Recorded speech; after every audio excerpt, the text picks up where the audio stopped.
હવે જે ટોપિક મારે ડિસ્કસ કરાવવાનો છે એ ટોપિક છે બુંદ અને પરપોટા. બુંદ અને પરપોટામાં ડિફરન્સ શું છે? બુંદ છે એની અંદર તરલ આવેલું હોય, જ્યારે પરપોટાની અંદર હવા હોય. બુંદ છે એને એક મુક્ત સપાટી હોય, જ્યારે પરપોટાને બે મુક્ત સપાટી હોય. સૌથી પહેલા આપણે બુંદ છે એને સમજીએ. બુંદને ઇંગ્લિશમાં કહેવામાં આવે છે ડ્રોપ. હવે ધારો કે કોઈ n બુંદ છે એનો આપણે વિચાર કરીએ. સમાન ત્રિજ્યા ધરાવતા કોઈ n બુંદ છે એને આપણે ધ્યાનમાં લઈએ.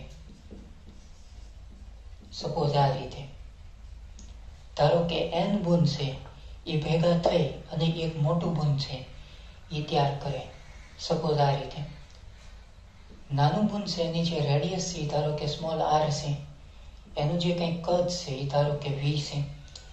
મોટું બુંદ જે તૈયાર થાય એની રેડિયસ ધારો કે કેપિટલ R છે, અને મોટા બુંદનું જે કદ છે એ ધારો કે v ડેશ છે. નોર્મલી અહીંયા આગળ કદ છે એ અચળ રહેશે, કરેક્ટ. અહીંયા આગળ n બુંદ છે એટલે કદ તમારે n લેવા પડે. કઈ રીતે? આ બધાય બુંદનો કરવો પડે સરવાળો કદનો, એટલે v plus v plus v એવા n બુંદ છે એટલે કદ કેટલું આવશે નાના બુંદનું total nv is equal to મોટા બુંદનું કદ થશે. એગ્રી? કારણ કે કદ સી અચળ રહેશે એટલે તમે આવું લખી શકો v dash is equal to nv. બુંદ સી ગોળ હોય તો બુંદનું કદ કેટલું આવશે? Normally 4/3 pi r cube. Agree? એટલે અહીંયા આગળ v ડેશ ની જગ્યાએ આવશે 4/3 પાઈ અને કેપિટલ R આવશે, કારણ કે મોટા બુંદની ત્રિજ્યા કેટલી છે? Capital R. તો અહીંયા આગળ આવશે કેપિટલ R એનો ક્યુબ n. v સી નાના બુંદનું કદ છે એટલે 4/3 પાઈ સ્મોલ r ક્યુબ. નાનું જે બુંદ છે એની રેડિયસ છે સ્મોલ r. એગ્રી? ચાલો અહીંથી 4/3 પાઈ સી કેન્સલ આઉટ થશે એટલે અહીંયા આગળ આવશે r cube that equal two n into small r cube થશે. હવે બે બાજુ તમે ઘનમૂળ લઈ લો તો r ક્યુબનું ઘનમૂળ કેટલું આવશે? r n છે અહીંયા આગળ ભાઈ, એનું ઘનમૂળ થશે 1/3. Everybody knows. આનો ઘન કરી નાખો એટલે n આવી જાય. ડન. અને સ્મોલ r ક્યુબ છે એનું ઘનમૂળ કેટલું આવશે? Small r. ઓકે. હવે અહીંયા આગળ બુંદ સી ભેગા થાય. બુંદ જો ભેગા થતા હોય તો ઉર્જા સી મુક્ત થાય. કોઈ મોટું બુંદ હોય એમાંથી તમે નાના નાના બુંદ બનાવશો તો પણ એમાંથી ઉર્જા સી મુક્ત થશે. એગ્રી? આમ ન્યુક્લિયર સંલયન અને ન્યુક્લિયર વિખંડન પ્રક્રિયાઓ આપણે જ્યારે લેશું ત્યારે આખો આઈડિયા સી ક્લિયર થશે. નોર્મલી બુંદ ભેગા થાય ત્યારે અણુ અણુ વચ્ચે બંધ બને. એ બંધ બનાવવા માટે અમુક ઉર્જા સી મુક્ત થાય. તો એ ઉર્જા મારે ફાઇન્ડ કરવી છે. ઉર્જા માટેનું સૂત્ર છે આપણે આગળ મોટા W is equal to T into delta A. અહીંયા આગળ બુંદ છે તો બુંદ હોય અને એક મુક્ત સપાટી હોય એટલે આવશે T ઇન્ટુ ડેલ્ટા એ. આ ખાસ ધ્યાન રાખજો. ડેલ્ટા એ છે એ ક્ષેત્રફળમાં થતો ફેરફાર છે. સ્ટાર્ટિંગનું ક્ષેત્રફળ એટલે કે નાના બુંદનું ક્ષેત્રફળ કેટલું આવશે? જો એક બુંદ હોય તો 4πr² આવશે. બુંદ છે એ ગોળાકાર હોય તો એનો એરિયા કેટલો આવે? 4πr². અહીંયા આગળ n બુંદ છે એટલે એનો એરિયા આવશે n ઇન્ટુ 4πr². આ નાના બુંદનો એરિયા મેળવો. અહીંયા આગળ લખતો જાઓ નાના બુંદ માટે ક્ષેત્રફળ. હવે મોટા બુંદ માટેનો એરિયા કેટલો આવશે? A2 ઇઝ ઇક્વલ ટુ મોટું એક જ બુંદ છે હલો તો એનો એરિયા આવશે 4π કેપિટલ r². આ જે એરિયા છે એ મોટા બુંદનું ક્ષેત્રફળ છે. ડન. હવે ડિફરન્સ લઈ લો એટલે તમને ડેલ્ટા એ મળે. નોર્મલી નાનું જે બુંદ છે એનો એરિયા વધારે હોય મોટા બુંદ કરતા, એટલે આપણે A1 માઇનસ A2 કરશું.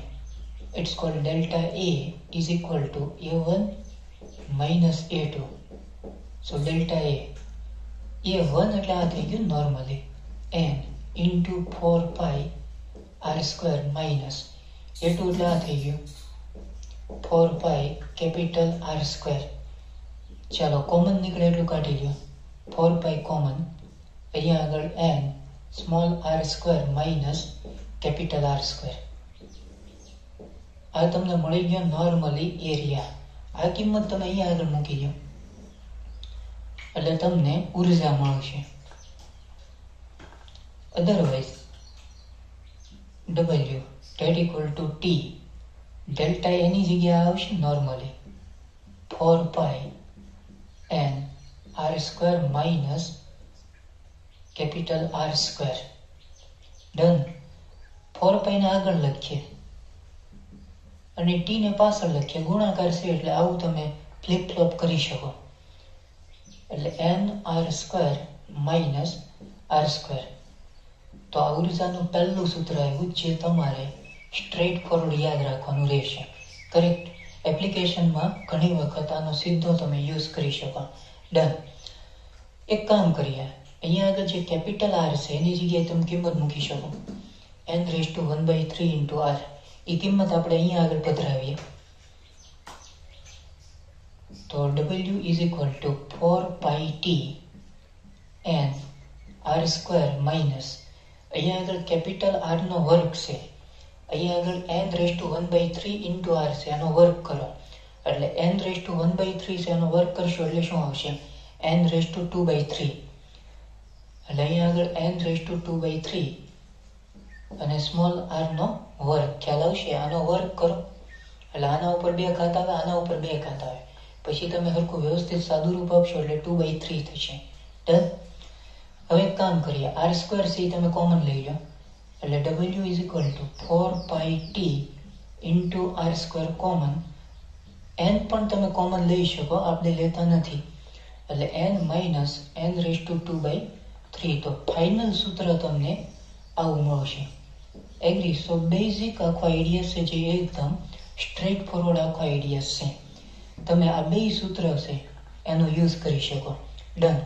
બીજી એક અગત્યની બાબત મારી એ સમજાવી છે કે તાપમાનમાં કેટલો ચેન્જીસ થશે, ફેરફાર. હવે અહીંથી આપણે થર્મોડાયનેમિક્સ છે એનો સહારો લેવો પડશે.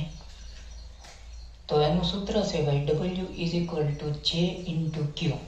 કરેક્ટ. Q એટલે શું થશે mc ડેલ્ટા થીટા. એમાં mc દળ છે, c છે એ વિશિષ્ટ ઉષ્મા છે અને ડેલ્ટા થીટા છે એ નોર્મલી તાપમાનમાં થતો ફેરફાર છે. જે છે એ જૂલનો અચળાંક છે નોર્મલી. કરેક્ટ.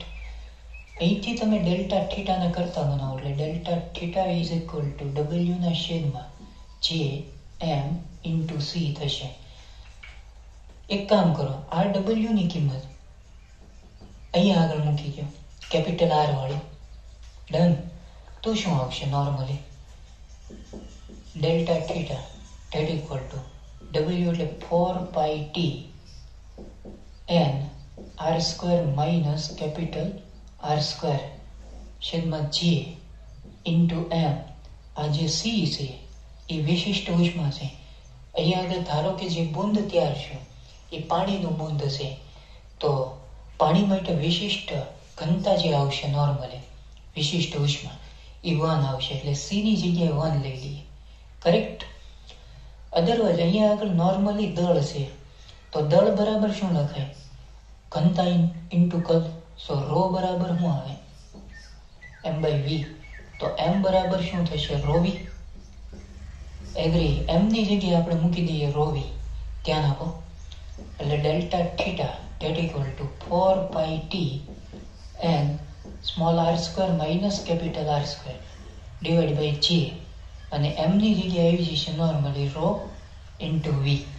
એગ્રી. v સી કદ છે તો delta theta that equal to 4 pi T n r square minus capital R square upon J ρ.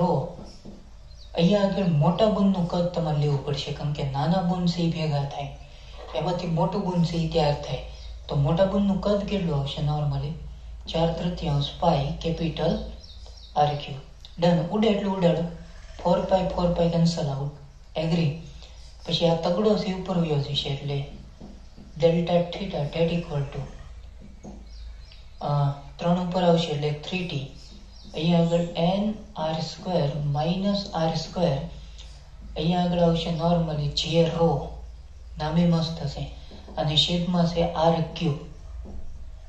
જુઓ તો બરોબર છે, એગ્રી. સ્વતંત્ર છેદ આપો, ઉડે એટલું ઉડાડો, એટલે અલ્ટિમેટલી તમને તાપમાનમાં થતો ફેરફાર છે મળી જશે. 3t ના છેદમાં જે રો, અહીંયા આગળ આવશે n r square upon r cube minus r square upon r cube, એટલે એ આવશે 1 અપોન r. તો આ ફાઇનલ સૂત્ર છે એ તમારે સીધું યાદ જ રાખવાનું છે. એપ્લિકેશનમાં ખાસ અગત્યનું સૂત્ર છે. આજના લેક્ચરમાં એકલા સૂત્ર જ આવવાના છે. એ સૂત્ર તમારે સ્ટ્રેટ ફોરવર્ડ યાદ રાખવાના છે, કારણ કે એપ્લિકેશન માટે આ ખાસ અગત્યનો ટોપિક છે એ કહી શકાય. કોમ્પિટિટિવ માટે આ ટોપિક છે એ ખાસ અગત્યનો છે. એટલે સતત અહીંયા આગળ ધ્યાન રાખજો. જેટલું હું કરાવું છું એ બધું સ્ટ્રેટ ફોરવર્ડ યાદ હોવું જોઈએ. ઓકે, અહીંયા આગળ બુંદ છે એ પૂરું થાય. બુંદમાં આનાથી વિશેષ કશું નથી. હવે આપણે એન્ટર થઈએ પરપોટા. પરપોટાને ઇંગ્લિશમાં કહેવામાં આવે છે બબલ્સ. નોર્મલી તમે નાના હતા ત્યારે બબલ્સ છે પરપોટા સી બનાવેલા છે. એવું નથી કે તમે નાના હતા ત્યારે જ તમે પરપોટા બનાવ્યા. અત્યારે પરપોટા તમે બનાવો છો, તમે કોઈ સાબુના દ્રાવણ વડે હાથ ધોતા હો ત્યારે નોર્મલી છે ને ઘણી વખત પરપોટા રચાતા હોય છે. અને જે પરપોટા રચાય ને એ હંમેશા ગોળ હોય, એ ક્યારે લંબગોળ કે લંબચોરસ કે ચોરસ ન હોય. પરપોટા હંમેશા ગોળ હોય. તમે નાના હતા ત્યારે તમે રમકડાનો યુઝ કરતા હતા, એમાં એક ઓલી રિંગ આવતી અને એક શીશી આપતા તમને, એની અંદર સાબુનું દ્રાવણ જ હોય નોર્મલી. એમાં ઓલી રિંગને તમે ડુબાડીને કાઢી લો એટલે રિંગ ઉપર એક ફિલ્મ રચે. ફિલ્મ વિશે આપણે વાત કરી નાખી, કપોટી. પછી તમે આમ ફૂંક મારતા હતા. એમ ફૂંક મારશો એટલે નોર્મલી એ રિંગમાંથી પરપોટા સી છૂટા પડશે. ઘણા બધા પરપોટા એક સાથે નીકળતા હોય. એ પરપોટા નોર્મલી ગોળ હોય. કરેક્ટ? સો આપણે લોકો ડિસ્કસ કરીએ છીએ પરપોટા. પરપોટો રાખીએ આપણે. એમાં ધારો કે પરપોટો છે એની જે રેડિયસ છે આપણે લઈ લઈએ કેપિટલ R. સ્ટાર્ટિંગની રેડિયસ. હવે પરપોટાને બે મુક્ત સપાટી હોય, એટલે પરપોટાની અંદર હવા હોય, બહારના ભાગમાં હવા હોય. એટલે પરપોટા ઉપર બે પ્રકારના દબાણ લાગે. એક અંદર રહેલી હવાને લીધે લાગતું દબાણ સપાટી ઉપર, અને બહાર રહેલી જે હવા છે એને લીધે સપાટી ઉપર લાગતું દબાણ. એટલે બે દબાણ અહીંયા આગળ ડિસ્કસ કરવાના રહેશે. અંદરનું જે દબાણ છે એને આપણે કહી દઈએ PI, અને બહારનું જે દબાણ છે એને આપણે કહીએ PO. I એટલે ઇનિશિયલ અંદરનું, અને O એટલે આઉટ એટલે કે બહારનું. હવે માની લ્યો કે તમારે પરપોટો છે એની સાઈઝ વધારવી છે, પરપોટાને તમારે ફૂલાવો છે, તો તમારે શું કરવું પડશે? અંદરના ભાગમાં હજી તમારે હવા સી એડ કરવી પડશે. ડન, કારણ કે અંદરના ભાગમાં હવા હોય. એગ્રી? તો પરપોટાને ફૂલાવવા માટે તમારે કાર્ય કરવું પડશે. એટલે માનો કે તમે પરપોટો છે એને ફૂલાવો છો, અને ફૂલાવીને એની જે ત્રિજ્યા છે એ dr જેટલી તમે વધારો છો. સપોઝ આ જે રેડિયસ છે એ થઈ ગઈ dr જેટલો પરપોટો તમે ફૂલાવ્યો. એટલે હવે જે નવી જે ત્રિજ્યા આવશે એ કેટલી આવશે? r plus dr. એગ્રી? સો બેઝિક આખો આઈડિયા છે. મેં કીધું એમ કે પરપોટાને ફૂલાવવા માટે તમારે કાર્ય કરવું પડશે. ડન. એ કાર્ય સ્થિતિ ઉર્જા સ્વરૂપે સંગ્રહિત થશે. અહીંયા આગળ આપણે કાર્ય છે એ થર્મોડાયનેમિક્સના જે સૂત્ર છે એનો યુઝ કરીને મેળવવામાં આવશે. સો કાર્ય માટેનું સૂત્ર શું છે? W = P × V. P છે એ દબાણ છે, V છે એ વોલ્યુમ છે. થર્મોડાયનેમિક્સનો આખો આઈડિયા છે. You can see it. દબાણનું એકમ શું થશે? નોર્મલી ન્યૂટન પર મીટર સ્ક્વેર. અને અહીંયા આગળ કદ છે, કદનો એકમ શું આવે? મીટર ક્યુબ આવે. મીટર સ્ક્વેર કેન્સલ, તો અલ્ટિમેટલી શું આવે? Newton into metre. Newton into metre છે એ કાર્યનો એકમ છે, કારણ કે કાર્ય = શું થાય? બળ ગુણ્યા સ્થાનાંતર. બળનો એકમ ન્યૂટન, સ્થાનાંતરનો એકમ મીટર. એટલે તમે આવું લખી શકો W is equal two P into V. યાદ રાખજો, P છે એ દબાણ છે અને V છે એ વોલ્યુમ છે. અહીંયા આગળ તમારે બે દબાણ લેવા પડશે. ઇન શોર્ટમાં દબાણનો તફાવત લેવો પડશે, કારણ કે પરપોટાની અંદર દબાણ છે, બહારના ભાગમાં દબાણ લાગે છે, એટલે બે દબાણનો ડિફરન્સ તમારે લેવો પડશે. એટલે થશે કેવું, normally you can C that W is equal two P નહીં આવે પણ PI માઇનસ PO આવશે, અને આ જે V છે એની જગ્યાએ આપણે લઈએ DV. DV જેટલું કદ છે એની અંદર ફેરફાર થાય છે પરપોટાના ફૂલાવા પછી. અહીંયા આગળ મેં લખ્યું PI માઇનસ PO. શા માટે મેં PI માઇનસ PO લખ્યું? તમે પ્રશ્ન પૂછી શકો, PO માઇનસ PI ન લઈ શકે? ન લઈ શકે. એનું કારણ એ છે કે પરપોટાની અંદરનું દબાણ આપણે લીધેલું છે PI, બહારનું દબાણ આપણે લીધેલું છે PO. તો કયું દબાણ વધારે હશે? મોટા દબાણમાંથી નાનું દબાણ છે એ તમારે બાદ કરવું પડે. તો અંદરનું જે દબાણ છે એ વધારે હોય બહારના દબાણ કરતા, કારણ કે પરપોટાને તમે ફૂલાવો છો એટલે ફૂલે છે, એટલે એની સપાટી આમ બને. બરોબર, સરફેસ તમે વિચારો તો એ આખી આ રીતે બનશે. જો અંદરનું દબાણ વધારે હોય તો જ સપાટી આ રીતે બને. બહારનું દબાણ વધારે હોય તો સપાટી આમ બને, બહારથી વળેલી. અંદરથી સપાટી વળેલી છે પરપોટાની, તો અંદરનું દબાણ વધારે થાય બહારના દબાણ કરતા. એટલે ડિફરન્સ જે આવશે દબાણનો એ અંદરનું દબાણ માઇનસ બહારનું દબાણ કરવું પડે. It means PI minus PO તમારે લેવું પડે. એગ્રી? આમાં કન્ફ્યુઝ ન થતા. ડન. અને તમે DR જેટલું ફૂલાવો છો એને અનુરૂપ કદની અંદર ફેરફાર થશે, એટલે V ની જગ્યાએ આપણે DV લઈએ. ઓકે, પરપોટો છે એ ગોળ હોય તો એનું કદ કેટલું આવશે? નોર્મલી V બરાબર 4/3 પાઈ R3. રેડિયસ કેટલી છે ભાઈ? સ્ટાર્ટિંગમાં કેપિટલ R. હવે એક કામ કરો, આ જે સમીકરણ છે એનું બે બાજુ R ની સાપેક્ષે વિકલન કરી કાઢો. વિકલન તમને આવડે છે બાળકો? એ થશે DV ના છેદમાં DR ધેટ ઇક્વલ ટુ 4/3 પાઈ અચળ. R³ છે એનું વિકલન શું થશે? R ની સાપેક્ષે જે કઈ ઘાત હોય એ બધી આગળ આવશે, એક ઘાતમાં ઘટાડો એટલે 3 ઘાત આગળ આવશે અને એક ઘાત ઘટશે. એગ્રી? અહીંથી 3 કેન્સલ આઉટ અને DR ને ઓલી બાજુ લઈ જાઓ એટલે અલ્ટિમેટલી DV બરાબર આવશે 4 પાઈ R² ઇન્ટુ DR. આ કદમાં થતો ફેરફાર તમને મળી ગયો. અલ્ટિમેટલી 4 પાઈ R² શું છે? નોર્મલી ક્ષેત્રફળ, અને DR છે એ શું છે? પહોળાઈ. એટલે કદ એટલે શું થાય? નોર્મલી ક્ષેત્રફળ ગુણ્યા પહોળાઈ. તો ક્ષેત્રફળ 4 પાઈ R² અને પહોળાઈ કેટલી છે? DR. આ DV ની કિંમત આપણે અહીંયા આગળ મૂકીએ તો શું આવશે? W is equal to PI minus PO और DV की जगह 4 पाई R² इंटू DR. તો એક ઉર્જા માટેનું તમને આવું એક ફોર્મ્યુલા મળશે. ચાલો આને આપણે કહી દઈએ સમીકરણ નંબર 1. ત્યાર પછી પૃષ્ઠતાણ ઉપરનો આખો આઈડિયા આપણે વિચારીએ, એની ઉર્જા આપણે ડિસ્કસ કરીએ. એનું સૂત્ર તમને ખ્યાલ છે બાળકો? એ છે W is equal to T into delta A. Delta એની જગ્યાએ આપણે લઈ લઈએ DA. એગ્રી? અહીંયા આગળ DV લીધું અને અનુરૂપ અહીંયા આગળ DA લઈએ. હવે અહીંયા આગળ પરપોટો છે, સો પરપોટાને કેટલી મુક્ત સપાટી હોય? 2. તો અહીંયા આગળ આવશે નોર્મલી 2. એટલે અહીંયા આગળ જે ઉર્જા આવશે પૃષ્ઠતાણના કોન્સેપ્ટમાં એ આવશે 2T ડેલ્ટા એ. એગ્રી?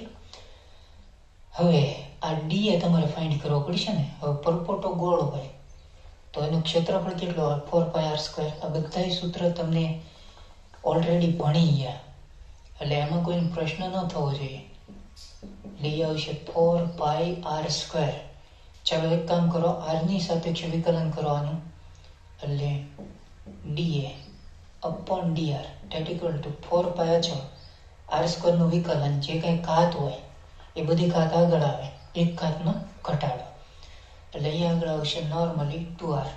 આ dr સામે વયો જાય એટલે dA બરાબર 8πr into dr. આ તમને મળી ગયું નોર્મલી dA. એગ્રી? સો બેઝિક આખો આઈડિયા છે. આ dA ની કિંમત તમે અહીંયા આગળ મૂકો તો અલ્ટિમેટલી તમને ઉર્જાનું એક સૂત્ર મળશે, W is equal two 2Tm ના રેડી અને dA બોલે તો 8πr into dr. 8 દુને 16 થશે એટલે W is equal two 16 pi T capital R into dr. ચાલો આને કહી દો સમીકરણ નંબર 2. અહીંયા આગળ ઉર્જા છે, અહીંયા આગળ ઉર્જા છે, ઉર્જા સાથે ઉર્જાને તમે સરખાવી શકો. ઇન શોર્ટમાં સમીકરણ 1 અને સમીકરણ 2 ને સરખાવતા Pi minus PO, Pi minus PO into શું છે 4 pi capital R square into dr that equal to અહીંયા આગળ છે normally 16 pi T capital R into dr. હવે જેટલું ઉડે એટલું આપણે ઉડાડીએ. ચાલો સૌથી પહેલા તો એક R કેન્સલ થશે, પછી પાઈ કેન્સલ થશે, સોકે સોકે ને 16 થશે. ડન. વધે એટલું લખી નાખીએ તો અલ્ટિમેટલી અહીંયા આગળ આવશે Pi માઇનસ PO. અહીંયા આગળ એક R વચ્ચે, અહીંયા આગળ 4 અને T વચ્ચે. એગ્રી? ચાલો Pi માઇનસ PO છે અને સબ્જેક્ટ બનાવો એટલે Pi minus PO that equal two 4T upon R. દબાણ તફાવત માટેનું એક આ ફોર્મ્યુલા તમને મળી ગયું જે તમારે સ્ટ્રેટ ફોરવર્ડ યાદ રાખવાનું છે.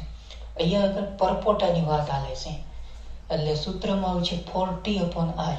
પરપોટો છે એટલે એને બે મુક્ત સપાટી હોય એટલે અહીંયા આગળ આપણે નોંધ લખીએ બે મુક્ત સપાટી હોય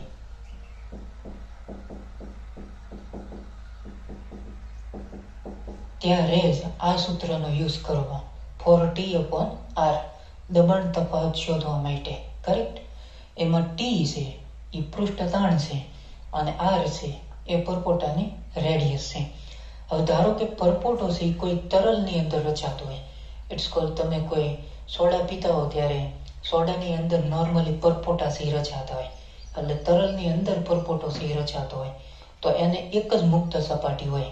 કારણ કે તરલની અંદર રચાતો હોય તો એમાં પરપોટાની અંદર જ હવા હોય, આજુબાજુ તો નોર્મલી શું હોય તરલ હોય એટલે એને એક મુક્ત સપાટી હોય. જો એક મુક્ત સપાટી હોય બાળકો તો આ સૂત્રની અંદર થોડુંક ચેન્જીસ થશે. સૂત્ર ચેન્જીસ થશે એ આવશે Pi minus PO that equal two 2T upon R થશે. યાદ રાખજો એક મુક્ત સપાટી હોય ત્યારે જ આ સૂત્રનો યુઝ કરવો. બરોબર? 2T upon R. હવે આમાં છે ને તમારે ખાલી એ ધ્યાન રાખવાનું છે આખી સ્ટોરીમાં કાંઈ ખબર ન પડી હોય આપણે ફાઇનલ આ બે સૂત્ર છે એ સ્ટ્રેટ ફોરવર્ડ યાદ રાખવાના છે. જો બે મુક્ત સપાટી હોય તો Pi minus PO is equal two 4T upon R થશે. એક મુક્ત સપાટી હોય તો Pi માઇનસ PO બરાબર 2T અપોન R થશે. એક મુક્ત સપાટી છે કે બે મુક્ત સપાટી? ધારો કે હવામાં પરપોટો રચાતો હોય તો બે મુક્ત સપાટી થશે અને પ્રવાહીમાં એટલે કે પાણીમાં કે તેલમાં કે એમાં કોઈ પરપોટો રચાય તો એને એક મુક્ત સપાટી હોય. એટલે એપ્લિકેશનની અંદર ન્યુમેરિકલની અંદર અથવા MCQની અંદર તમને કહેશે કે પ્રવાહીની અંદર પરપોટો રચાય, પ્રવાહીની અંદર રચાય તો આ સૂત્રનો યુઝ કરવો. પ્રવાહીની બહાર રચાય તો ઉપરનું સૂત્ર આવશે 4T અપોન R વાળું. ખાસ આમાં ધ્યાન રાખજો. ડન. સો આ બેઝિક આખો આઈડિયા છે. પછી અહીંથી તમે કદાચ Pi ને કરતા બનાવો PO એ તો બહારનું દબાણ છે.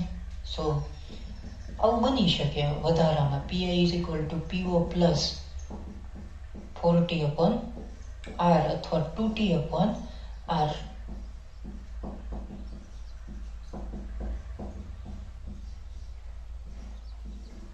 ઇનિશિયલ દબાણ તમારે ફાઇન્ડ કરવું હોય તો તમે આ સૂત્રનો યુઝ કરી શકો. આમાં પીઓ તમને આપી દીધું હોય, આમ એ બહારનું દબાણ છે ભાઈ, બરોબર, એટલે વાતાવરણનું દબાણ તમે અહીંયા આગળ લઈ શકો. ટી છે એ નોર્મલી પૃષ્ઠતાણ છે. સો એનું સૂત્ર તમને ખ્યાલ છે. નોર્મલી બે સૂત્ર આપણે ભણ્યા હતા. T is equal to f upon L. જો એક મુક્ત સપાટી હોય તો એફ અપોન એલ આવશે, બે મુક્ત સપાટી હોય તો શું આવશે? 2l. એગ્રી? અથવા બીજું ઉર્જાના ફોર્મેટમાં હતું ને નોર્મલી એ. આ બે સૂત્ર ખાસ ધ્યાન રાખવાના. અહીંયા આગળ નોર્મલી તમને પૃષ્ઠતાણ છે, સરફેસ ટેન્શન એ લગભગ આપી દેશે એપ્લિકેશનમાં. કદાચ ન આપે તો તમારે આ આઈડિયાનો યુઝ કરવો પડશે. ટન એમાં તમને એફ આપે, એલ આપે, અથવા ઉર્જા આપે અને એરિયા આપે, તો તમે ઈ સેન્સમાં નોર્મલી પૃષ્ઠતાણથી ગોતી અને કિંમત તમે અહીંયા આગળ મૂકી શકો. સો અહીંયા સુધી આપણે રાખશું. ઓકે.